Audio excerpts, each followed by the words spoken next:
Hi guys. जैसे कि हम आज आपको बहुपद एक कक्षा 10 में जो बहुपद का चैप्टर है, बस उसको एग्जाम के टारगेट से बहुत कम समय में इसको हम इंक्लूड करेंगे। बस इम्पोर्टेंट इम्पोर्टेंट, इससे ज़्यादा आएगा नहीं। आप इसी के बेस पर क्वेश्चन को हल कर लीजिएगा किताबों में। जैसे बहुपद, बहुपद किसे कहते हैं? बहुपद या डिग्री, जैसे अगर आपकी तबीयत खराब हो गई तो डॉक्टर साहब क्या निकालते हैं, हमारे नंदू डॉक्टर हैं दोस्त, वो क्या निकालते तुरंत आएंगे यार, थर्मामीटर लेकर आपके मुंह में डाल देंगे और चेक करेंगे। वो आपको 2 डिग्री, 2 डिग्री नहीं, 100 डिग्री, 120, वो अधिक से अधिक बताएंगे। और क्या बोलेंगे कि बहुत तबीयत खराब है, लो हमसे चाटे सुई लगवाओ, हमको पैसा दो। ठीक उसी प्रकार से डिग्री, डिग्री में जिसकी जितनी घात होती है, घात इन द सेंस डिग्री इसको बोलते हैं कि उसे हम उतने घात की डिग्री बोलते हैं, बहुपद बोले हैं। जैसे कि इसमें थोड़ा सा नॉर्मल पढ़ाई पाइए। इसका परिभाषा क्या है? बहुपद जिसकी जितनी घात होती है, और घात को हम क्या बोलेंगे इंग्लिश में? डिग्री बोलते हैं। अच्छा, जैसे एक एग्जांपल ले लें, 4x+2, इसकी घात 1 है। इसकी घात क्या है? x 1 है ना, इसकी घात 1 है। इरेज कर दें थोड़ा सा, इसकी घात 1 है।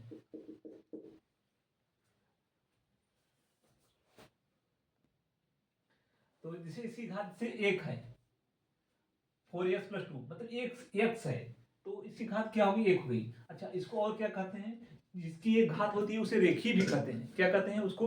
रेखी भी कहते हैं। अब जैसे 2 घात हम ले ले रहे हैं, 2 घात का एक एग्जांपल ले ले रहे हैं, से 4x² + 3x+2। तो इसमें हम पूछेंगे, ये 2 है भाई, इसमें हम बोलेंगे इसकी घात कितनी है, तो एक घात यहाँ हो गया, एक घात यहाँ। हाँ, इसकी घात कितनी हो गई? इसकी घात 2 हो गई। इसे हम क्या बोलेंगे? द्विघात का बहुपद है। इसे क्या बोलेंगे? इसको हम बोलेंगे द्विघात का बहुपद है। अब हम लेंगे त्रिघात। घात मतलब डिग्री, घात इन द सेंस उसको इंग्लिश में बोलते हैं डिग्री। मतलब इसकी कितनी डिग्री है, इसको हम कोई पूछ देगा कि इसका घात कितना है, तो आप बोलो 2 डिग्री का है। ऐसा अंदाजे मार दो, अंदाजे में देख के बताओ कि 2 डिग्री है, लेकिन आप सही बताओ, डिग्री बोल दो। सब सोचेंगे वाह लड़का पढ़ने वाला है। क्योंकि आज के हमारे यूपी बिहार में क्या होता है कि इंग्लिश अगर बोल दिया तो उसको कुछ आए चाहे नहीं आए, वो सोच लीजिए कि वो टैलेंट है। अब आपको हम एक इसी बात पे बता रहे हैं उदाहरण। एक गया गांव का लड़का पढ़ने, कहाँ गया? सिटी में गया, या भैया दिल्ली गया लड़का पढ़ने, और उसको आता कुछ नहीं था। तो गांव में आया बढ़िया गर्मी छुट्टी में, तो गांव के लड़के सब गेम उम खेले थे। गांव में जानते हैं हॉकी होता है। अच्छा, भैया गांव से सिटी से आया है, बहुत पढ़ा होगा, तो पूछे कि बोल इंग्लिश, तो कुछ नहीं बोलता था। ABCD ये चाहिए ऐसे बोलता था जेड तक पूरा। सब लड़कियां वाह इसको तो इंग्लिश आता है, यही सब बोलते थे कि भाई वो देखा हम हो जा पढ़ाई दिल्ली, वो जा दिल्ली गया रहा, ओके पढ़ाई बहुत आवा था। अब शोर हो गया, खेरी हो गई, बहुत आवा था, फलानवा की लड़का बहुत आवा था, बहुत आवा था। अच्छा भाई, ये सब सोचेंगे कि अच्छा चला देखा जाए कि कितना आवत हो करे। कहन बोल, कि बोलते खाए रे जो सीखे हैं। तो बोला शुरू कर ABCD, अब ये चाहिए कि जेड तक बोल दिए। ससुर के नाती दिल्ली गया पढ़ा, ये ABCD पढ़ा है, ये तो हमारे यहाँ प्राइमरी लड़को जाना थे। कहे और बोल, क्या बस इतना ही आवा था? तो कहे का रे इतना तो हो गया हुआ था? हम कहा कि इतना आवा था, तो क्या और आवत होई, हमसे इतना ही बतावा था। कहा चाहे दिल्ली पढ़ा चाहे यहाँ पढ़ा, पढ़बा भैया तभी आई। चाहे AP पढ़ा चाहे डिजिटल बोर्ड पढ़ा, अगर आप पढ़ेंगे तभी आपको आएगा। अगर आप लोग सपोर्ट नहीं करेंगे तो वही हमारा एग्जाम्पल फिर देंगे कि बहुत दिन से वीडियो बनावत तानी, सपोर्ट नहीं खे मिलत, का वीडियो बनाई छोड़ दी का। चलिए टॉपिक आइए आप लोग। तो ये हो गया द्विघात का बहुपद। अच्छा, अब इसमें हम लेंगे त्रिघात। देखिए आपके सिलेबस में 3 घात से ज्यादा पूछेगा नहीं। त्रिघात का हम ले लेंगे, एक एग्जांपल और लेंगे। एक एग्जांपल और क्या ले भैया? 5x⁻³ 5x³ माइनस कुछ भी ले लीजिए, यही उतार दीजिए, 4x² + 3x+2। ये कितना हो गया? ये त्रिघात या त्रिघात हम लिख दे रहे हैं, ऐसे लिख दे रहे हैं, 3rd डिग्री लिख रहे हैं। या त्रिघात हो गया। अच्छा, अब क्या पूछेगा, इतना तो हो गया। देखिए बहुपद के बारे में इतना आएगा।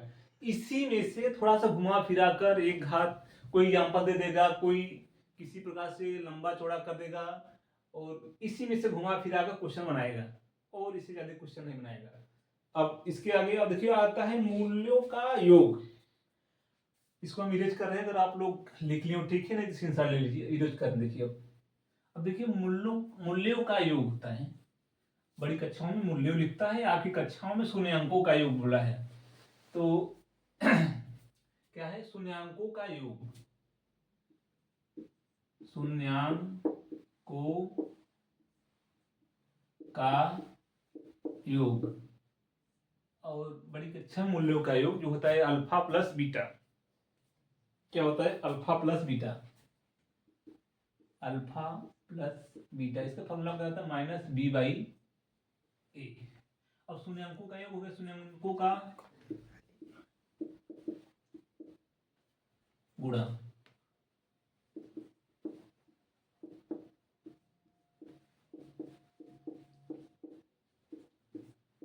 अल्फा इंटू बीटा क्या होगा, सी बाई ए। शून्यांकों का गुणा सी बाई ए, या तो इसको हम मूलों का योग, मूलों का ऐसे भी लिख सकते हैं, कोई उसमें अंतर नहीं है। मूलों का आ गया तो भैया मूलों, हम मान लीजिए यहाँ पेपर में आपका शून्यांकों की जगह मूल आ गया, मूलों का गुणा। तो आप इसमें भ्रमिएगा नहीं कि मूल क्या है, मतलब मूल या शून्यांक एक ही चीज हो गया। इसका मतलब शून्य हमको लाना होगा, आगे आप पढ़ेंगे तो इसी में शून्य के लिए बात बताया है शून्यांक क्या होता है। अच्छा, मूल्य हो गया, ये हो गया मूलों का योग, मूलों का गुणनफल हो गया। अब अगर सोच लीजिए कि ये तो दो पद के लिए है, देखिए अल्फा प्लस बीटा दो पद हुए, अल्फा इंटू बीटा, तो ये हो गया, क्या हो गया, इतने हो गए। अब इसमें मान लीजिए तीन पद दिया रहता तो ये बस यही हो जाता, alpha plus beta plus gamma, फिर वही हो जाएगा, क्या हो जाएगा, माइनस बी बाई ए। अच्छा, ये आपको अगर दिखाई नहीं दे रहा है, शायद हमारे भाई साहब बता रहे दिखाई नहीं दे रहा है, तो ये कहाँ लिखे, यहीं लिख दे रहे हैं, alpha plus beta plus gamma बराबर माइनस बी बाई ए। और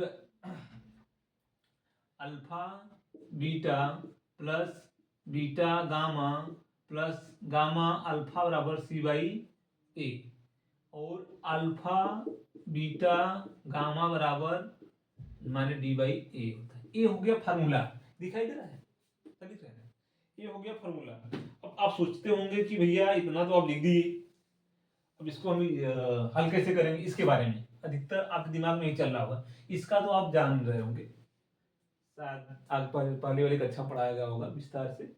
अब इसको सोचते होंगे, तो इसके लिए हम एक एग्जाम्पल आपको दे देते हैं, तो आपको समझ में आ जाएगा। अच्छा, इसको आप थोड़ा लिख लीजिए, या तो क्योंकि हम इरेज करने जा रहे हैं, इसे आप कोशिश करते हैं कि आप लिख लीजिए। अब इसको इरेज कर रहे हैं हम, एक इस पे एग्जाम्पल देंगे इस वाले फार्मूला पर, इसी शून्यांक के विषय में। क्या है एग्जाम्पल, एक एग्जाम्पल हम किताब से आपके ले लेते हैं, एनसीईआरटी किताब से है। क्या है किताब भाई, पी एक्स बराबर 3, एक एग्जाम्पल है यहाँ, हाँ एग्जाम्पल 5 क्या कर रहा है, जांच कीजिए त्रिघात बहुपद, यही है ना, कहाँ गया,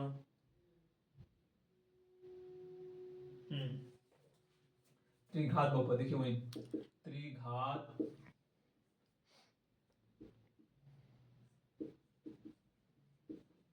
देखिए अगर राइटिंग में थोड़ा समस्या हो तो कोई बड़ी बात नहीं है, राइटिंग इसमें देखा नहीं जाता, आपका सवाल सही होना चाहिए। क्या है, 3x³ minus 5x square minus 11x minus 3।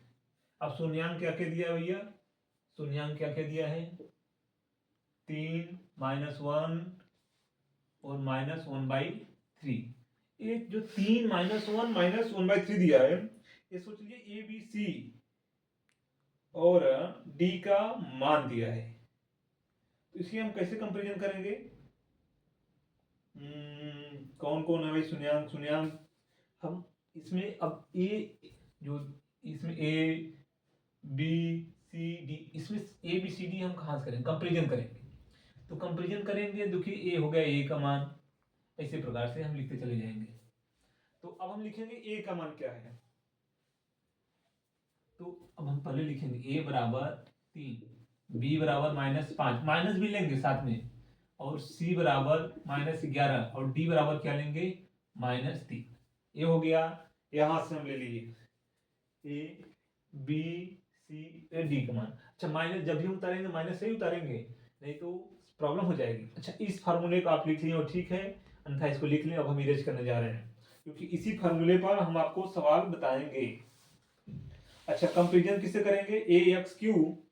अच्छा, कंपेरिजन करेंगे, देखिए यहाँ से कंपेरिजन पी एक्स लिख दे रहे हैं, ए एक्स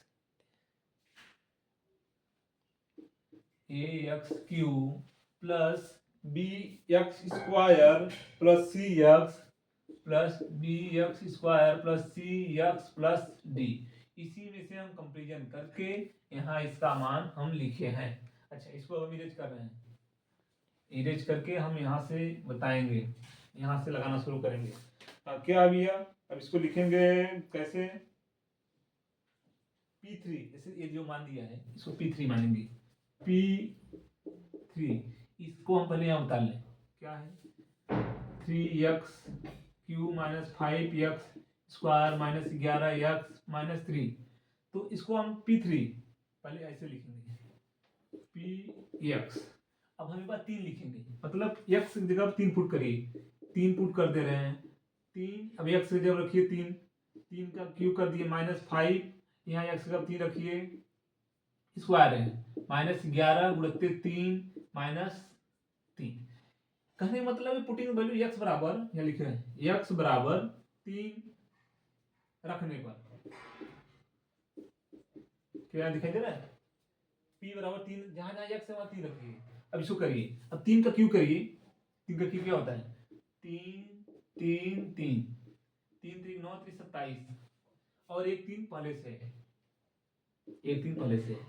तो या तो इतना लंबा नहीं समझ में आएगा, मान लीजिए 3 3 3 3 ऐसे करिए, 3 का गुणा 3 में करिए, 3 3 के 9, फिर 3 का 3 में करिए, 3 3 का 9, अब दोनों गुणे करिए, कितना आएगा 81 आ जाएगा।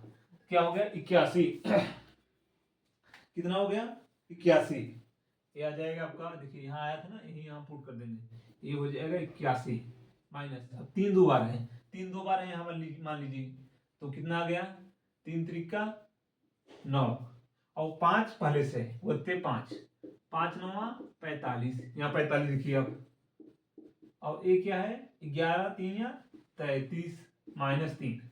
अब इसको आप सॉल्व करिए, अब देखिए सब में माइनस है तो ये सब माइनस वाला जुड़ जाएगा, कितना होगा 45 33 3, जोड़िए 3 3 6 5, 11 के एक हाथ में लगा 1, 4 3 7 1 8, ये क्या हो गया 81 -81 बराबर 0।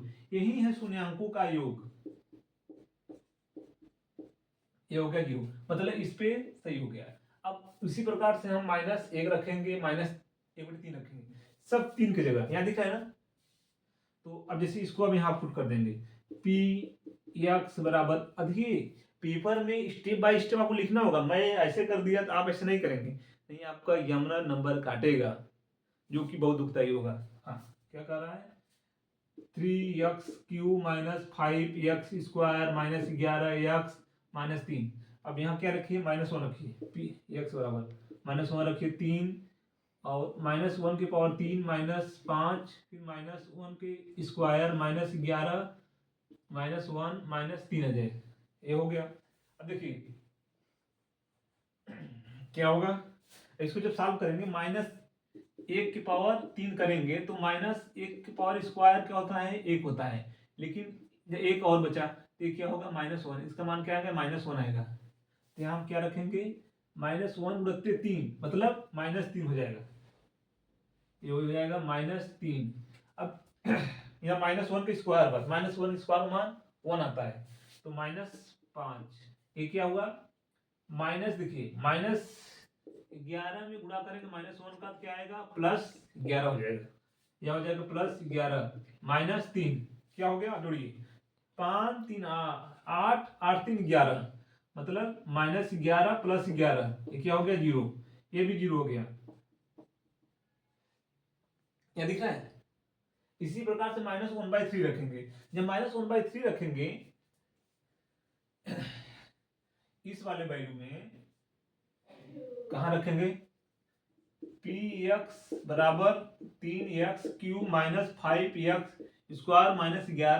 -11x-3, जब p बराबर, यहाँ लिखेंगे आप स्पष्ट से लिखिए किताबों अपने कॉपी में कि पुटिंग द वैल्यू x बराबर, इसे pu putting the value x बराबर -1/3, पुटिंग द वैल्यू हो गया, इतना रखने पर मान लीजिए जब ऐसे मसाला आप देंगे बीच में इंग्लिश मारेंगे तो मास्टर ये सोचेगा कि बच्चे को आता है, आपको नंबर मिलेगा। तो यहाँ भी जब आप रख देंगे पी एक्स रख दीजिए -1/3, जब इसका भी मान क्या होगा 3 -1/3 का क्यूब -5 -1/3 का स्क्वायर -11 -1/3 इसका भी मान जब आप साफ करेंगे 0 आएगा। तो इससे हमको क्या समझ में आता है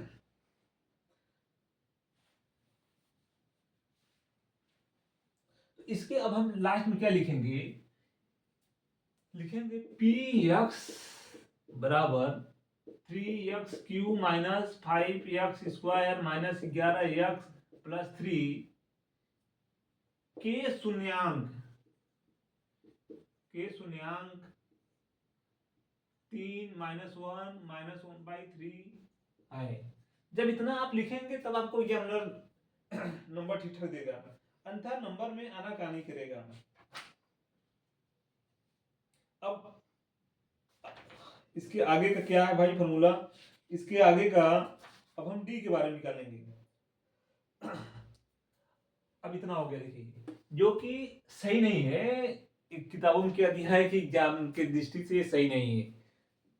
अब यहां तक तो आपको करना पड़ेगा, देखिए ये तो ठीक हो गया। अब इसी के मान को अल्फा बीटा गामा के फार्मूले से भी हम लगा सकते हैं। जैसे आपको एक हम एग्जाम्पल अब इसको इरेज कर रहे हैं, अगर आप लोग लिख लिए हो ठीक है, अन्यथा इसको इसी साल ले लें। जैसे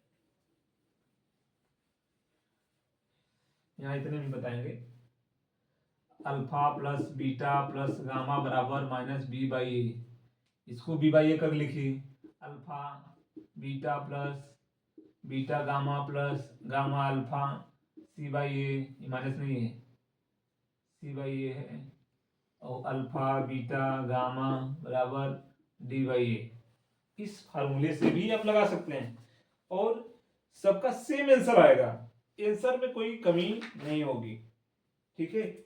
और ये वीडियो लेंदी होने की वजह से कि बहुत ज़्यादा लेंदी हो जाएगा, तो आप लोग पता करोगे कि दिमाग में आप क्या आएगा कि भाई बहुत ज़्यादा लेंदी हो रहा है वीडियो, तो हो सकता है कुछ लोग नहीं देखते हैं, इसलिए हम इसको क्या करें वहीं पर समाप्त कर रहे हैं, इंक्लूड कर रहे हैं वो चैप्टर, और आप इसके आगे वाला आप स्वयं कर लीजिएगा। और थोड़ा अपने दोस्तों यारों में भी वीडियो शेयर करिए, अगर ये अच्छा लगे तो लाइक शेयर सब्सक्राइब जरूर करें, और धन्यवाद। बंद करिए।